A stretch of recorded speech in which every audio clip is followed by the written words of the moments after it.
आज श्रीनगर शहर के लिए बहुत ही खुशी का मौका है।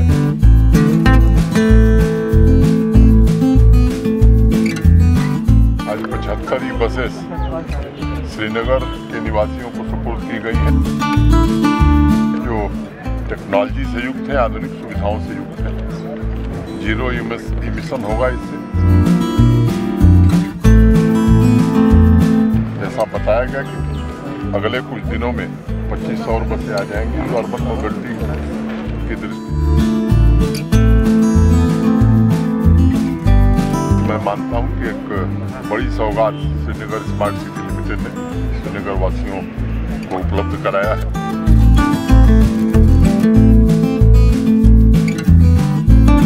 12 साल के ओपेक्स का भी इसमें इंतजाम किया गया है और मैं माननीय प्रधानमंत्री जी का आभारी हूँ।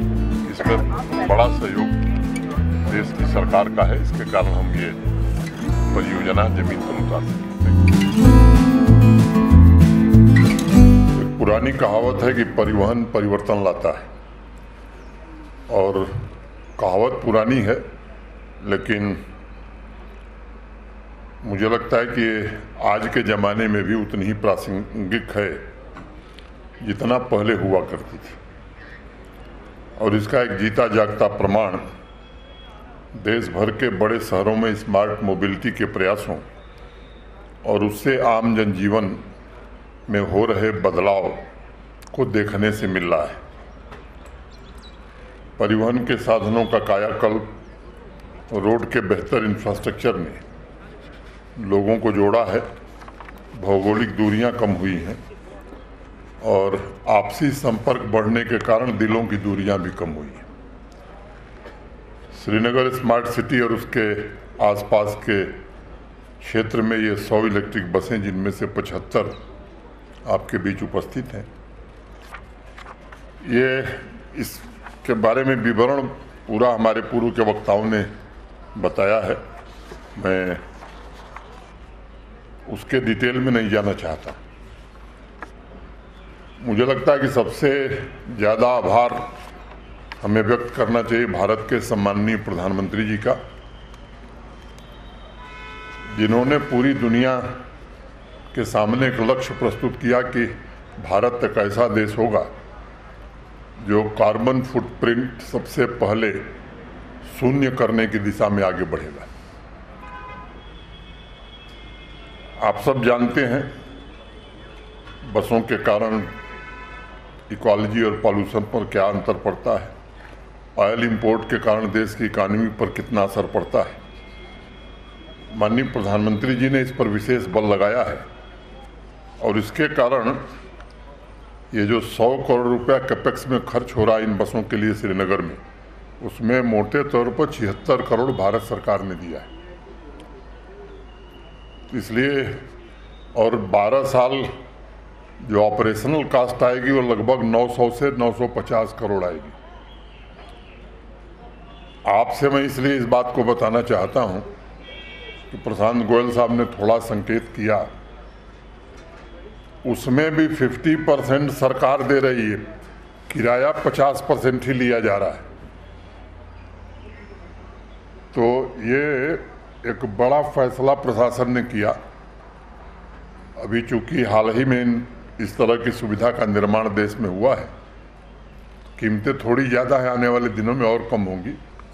मैं इस प्रोजेक्ट से जुड़े अपने सभी सहयोगी अधिकारियों के प्रति आभारी हूँ।